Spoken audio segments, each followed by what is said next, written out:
नकाब में होती थी। तो उस नकाब को देख के लड़का कहता था कि ऐ पर्दा नशी, पर्दा उठा, मेरी मोहब्बत कबूल कर, जलवा दिखा। लड़की नकार कर चली जाती थी, कोई जवाब नहीं देती थी। लड़का बड़ा अफसोस करता था। हर रोज लड़की को देखता था और यही जुमला कहता था, ऐ पर्दा नशी, पर्दा उठा, मेरी मोहब्बत कबूल कर, जलवा दिखा।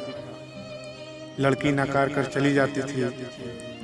तीसरे रोज लड़के ने फिर लड़की को देखा और कहा, ऐ पर्दा नशी, पर्दा उठा, मेरी मोहब्बत कबूल कर, जलवा दिखा। अगर तूने जलवा नहीं दिखाया तो मैं खुद खुशी कर लूंगा। चौथे रोज जब लड़की गली से गुजरी तो वो मंचला लड़का उसको नहीं दिखा। लड़की को बड़ा अफसोस हुआ। लोगों से पूछा, कहा कि कहाँ है वो आशिक। लोगों ने कहा, बेटी उसने तो तुम्हारे गम में खुद खुशी कर ली।